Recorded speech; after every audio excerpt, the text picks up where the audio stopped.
Hello everyone, મુદ્રિકાસ કુકમાં સ્વાગત છે તમારું. આજે આપણે બનાવીશું શિયાળા સ્પેશિયલ ખજૂર પાકની રેસીપી. એકના એક ટેસ્ટમાં તમે ખજૂર પાક ખાતા જશો. તો આજે આપણે એક અલગ જ નવા સ્વાદમાં ખજૂર પાક બનાવીશું. એ પણ એકદમ ટેસ્ટી અને હેલ્ધી છે. તો ચાલો ખજૂર પાક કેવી રીતે બનાવવો તે જોઈએ. તો તેના માટે સૌથી પહેલાં મેં આ કાળા તલ લીધા છે. તો કાળા તલ છે એ 50 ગ્રામ લીધા છે. તલને શેકી લઈશું. શેકતી વખતે એની અંદર કંઈ ઉમેરવાનું નથી. તલ 2 થી 3 મિનિટ જેવું થઈ ગયું છે અને શેકાઈ ગયા છે. હવે કાઢી લઈશું. હવે એ જ પેનની અંદર 2 ચમચી જેટલું ઘી ઉમેરી દઈશું. ઘી પીગળી જાય એટલે મેં અહીંયા 50 ગ્રામ કાજુ અને 50 ગ્રામ બદામ લીધી છે, એને શેકી લઈશું. તો આ રીતે કાજુ બદામને શેકી અને પછી જો ખજૂર પાકની અંદર ઉમેરવામાં આવે તો એનો ક્રંચ છે એ સારો આવશે. તો આ રીતે શેકીને ઉમેરીશું. હવે ખજૂર પાકને વધારે હેલ્ધી બનાવવા માટે મેં આ 30 ગ્રામ સૂર્યમુખીના બીજ અને 30 ગ્રામ મગજતરીના બીજ લીધા છે, એ ઉમેરી દઈશું. કાજુ બદામની સાથે એને પણ શેકી લેવાના છે. તો 2 થી 3 મિનિટ આ બીજ શેકાઈ જાય પછી એની અંદર આપણે કોપરું ઉમેરવાનું છે. તો કોપરું છીણીને ઉમેરીશું તો એનો ટેસ્ટ વધારે સારો આવશે. તૈયાર ઉમેરવું હોય તો તૈયાર પણ ઉમેરી શકો. તો મેં આ અડધી કાચલી કોપરાને આ રીતે છીણી લીધું છે. 1 ચમચી ખસખસ ઉમેરી દઈશું અને શેકી લઈશું. તો ખસખસ અને કોપરું છેલ્લે ઉમેરવાનું છે, કેમ કે એને શેકાતા વધારે સમય નહીં લાગે. તો બધી વસ્તુને બરાબર શેકી લઈશું. તો અહીંયા બધી વસ્તુ શેકાઈ ગઈ છે. હવે આપણે ઠંડી પડવા દેવાની છે. તો હવે એક વાસણમાં કાઢી લઈશું અને ઠંડુ પડવા દઈશું. એકદમ ઠંડુ પડી જાય પછી એને મિક્સર જારની અંદર ભૂકો કરી લેવાનો છે. હવે મેં 250 ગ્રામ મોળો માવો લીધો છે. માવાને છીણીને લીધો છે. હવે એને પણ શેકી લઈશું. અહીંયા માવો શેકતી વખતે એની અંદર ઘી નથી ઉમેરવાનું, માવામાંથી જ ઘી છૂટું પડશે, એટલે માવાને શેકી લઈશું. ખજૂર પાકની અંદર માવો ઉમેરવાથી ખજૂર પાક છે એ ખાવામાં એકદમ સોફ્ટ બને છે. તો માવાને ઘી છૂટું પડે ત્યાં સુધી શેકવાનો છે. તો 5 થી 6 મિનિટ જેવું થઈ ગયું છે અને માવો શેકાઈ ગયો છે. આ રીતનું ઘી છૂટું પડી ગયું છે. તો હવે કાઢી લઈશું. હવે એ જ પેનની અંદર 2 મોટી ચમચી જેટલું ઘી ઉમેરી દઈશું.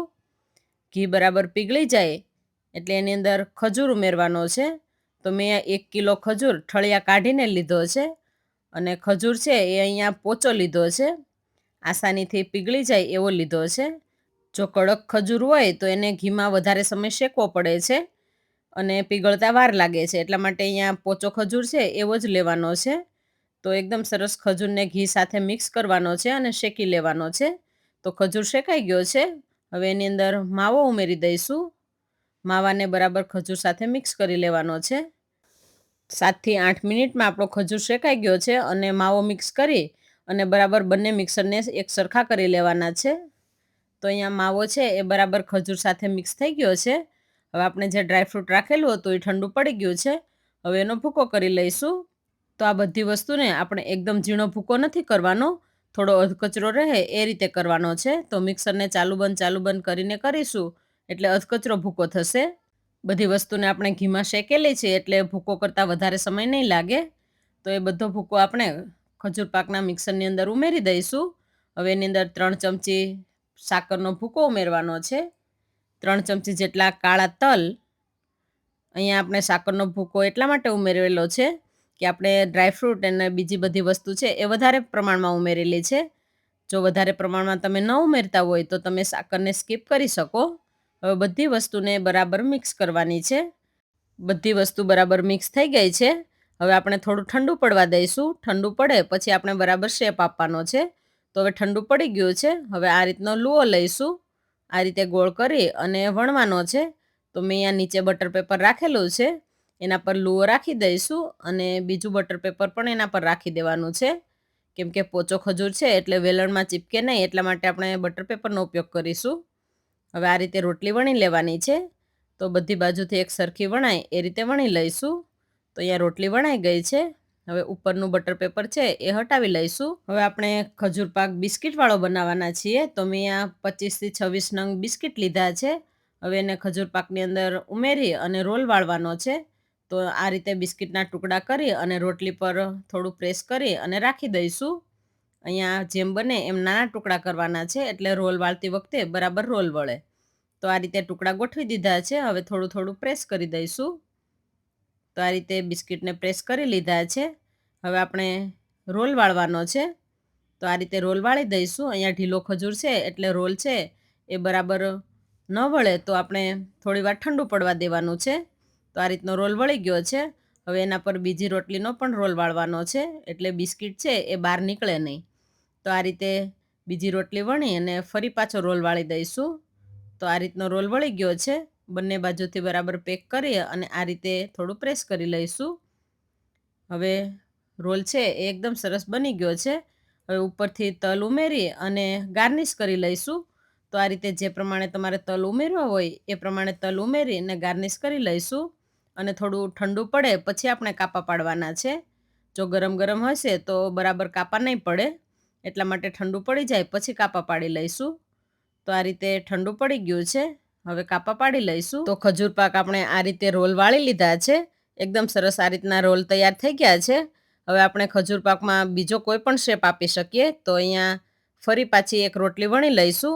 આ રીતે બંને બાજુ બટર પેપર રાખી અને રોટલી વણી લીધી છે.